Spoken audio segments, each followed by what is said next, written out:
first grade. Miss B here. We're going to do something a little different today. Instead of you visiting me in the media center, you're going to visit me here in my house for a little STEM story time. So even though we're not together, I hope you guys enjoy this video as we get ready to read one of my newest favorite books, Boxitects, written and illustrated by Kim Smith. Now, if you're like Miss B, the first time I saw this book, I have never heard of the word Boxitects. I've heard of a word that is architects. Architects are people that design and plan what a building is going to look like. So maybe it has something to do with that, but something to do with boxes as well. So let's take a look and learn what Boxitects are. And I think we were right with that guess because look at all those boxes there. I see big boxes, little boxes, all kinds of things you can use your imagination to build with. Let's get started. Boxitects. And this would be a good time for me to tell you before we start the story. You might hear my dog Scout barking from time to time. She's a very loud dog. Something must have just walked by our front door, so hopefully she'll stop in a moment. If not, hopefully you know how to press the fast forward button and you can fast forward through the loud dog barking. But let's give her a moment. Scout, Scout. Here we go. Boxitects. Maybe Scout will want to hear the story too. Meg was a Boxitect. She loved to make things out of boxes. And look, she is a dog too.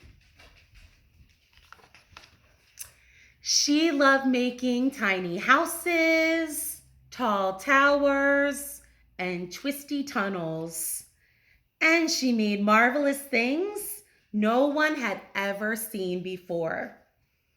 Look how detailed she is with all of her creations. I like that in some of the holes that she makes, one of them is in the shape of a heart. Meg was proud of her work. She could make boxes into anything. Meg's mother was proud too. She thought Meg was brilliant and creative. So Meg's mother sent Meg to maker school where she could be even more brilliant and creative. At maker school, there were blanketeers, spaghetti-techs, tinfoilers, and egg cartoneers. There was almost any kind of maker you can imagine. But Meg was the class's first Boxitect, and that made her feel special. At school, Meg learned all about Boxitecture. She learned how to make her structures useful, strong, and beautiful. Meg loved everything about maker school. So before I turn the page, look at some of her amazing creations. A lighthouse, a castle. Wow, she's very creative. So she loves everything about maker school. Until Simone showed up. Like Meg, Simone was new. She was also brilliant and creative. And worst of all, Simone was a Boxitect too. And she was already making things Meg had never dreamed of. So look what she made out of boxes. She made an airplane. That is amazing. In class, Simone would point out ways Meg could make her constructions a little straighter, more wind resistant, and less boring. So Meg told Simone she should build things that were less bumpy, sturdier, and much prettier. Do you think these two girls are getting along? Not so much. On the last day of school, the class's annual maker match was held to see who could make the most amazing thing. There was just one rule.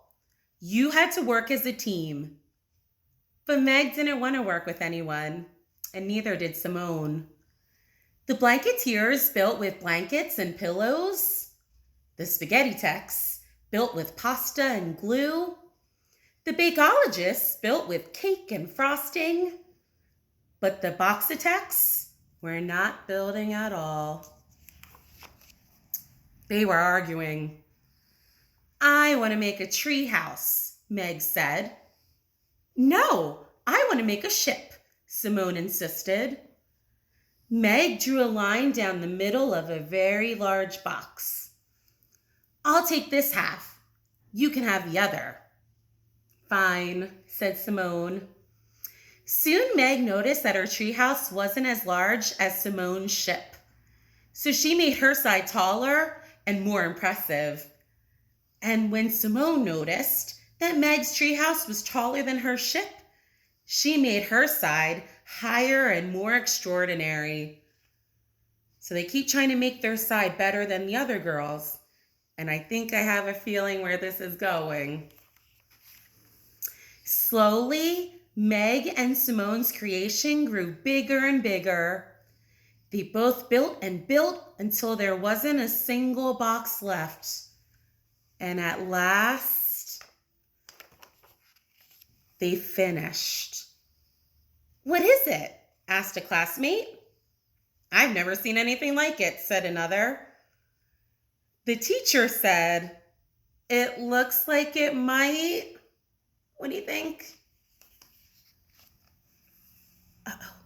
There's a teeny tiny little sneeze. Little bug flying by goes, achoo. But guess what that little achoo does? Crash. Oh my goodness. All of their hard work, it just came crashing down. Do you think maybe it came crashing down because they didn't work too well together? Your side was too wobbly, shouted Meg. Your side was too heavy, cried Simone. Oh dear, said the judge. The maker match was not over yet, but most of Meg and Simone's work was ruined. There were only a few parts left that could be saved. If we combine my treehouse with your ship, Meg started, we might be able to make one thing, finished Simone. So the Boxitects decided to call a truce so they could finish the match. Working as a team, Meg and Simone quickly joined the remaining pieces together until they had created something new. At the end of the maker match, the Boxitects hadn't won first place, but they had a different way of making brilliant and creative things, working together. And they each gained a new friend. So we have a couple little speech bubbles as the girls leave. It says, what should we make next? How about a buoyant bungalow? So a little house that floats on the water. Or a motorcycle mansion. That would be pretty cool. All right, so our two Boxitects are headed off. I hope you like this book as much as I did.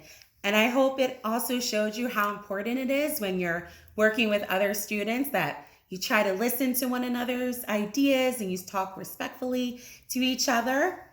But what I really would love for now is to see if maybe you at home could be a Boxitect.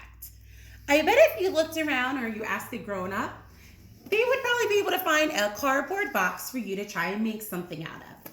And I want you to use your imagination like these two girls and see what you can turn a cardboard box into. So Miss B was a little busy yesterday making some creations. Do you want to see what I made? All right, let's take a look. So we'll start down at this end of my dining room table. So the first thing I made out of a little box, I made a house. And you can see that I added a door and some windows and I gave it a brick roof with even a little chimney. Then I moved on to an office building and I added a lot of yellow squares to it. Can you guess what they are? Those are the windows to all the offices. Then I decided to make one of my favorite places in the world, a library. So here's what my library looks like. I added some details like a welcome sign and a bush out front. And again, I gave it a roof. And then when I finish these three, I happened to find a really big box at my house, and I thought, what could I do with that? And this is my idea. So I made a giant castle just using construction paper and glue and markers. I added a bunch of little flags at the top. There's one big flag there, and it has a little letter B on it. Why do you think that B's for? It's B, of course. So here is my castle. These are my creations made out of cardboard boxes. So I want you guys to think like architects and engineers and Boxitects and see what you can make at home using cardboard boxes and what other materials you can find to build with. I would love it if your parents could take a picture and email it to Miss B so I can see what you're working on. But other than that, I hope you loved our story. Keep checking my website for more videos and activities to do. And I hope I see you guys all soon.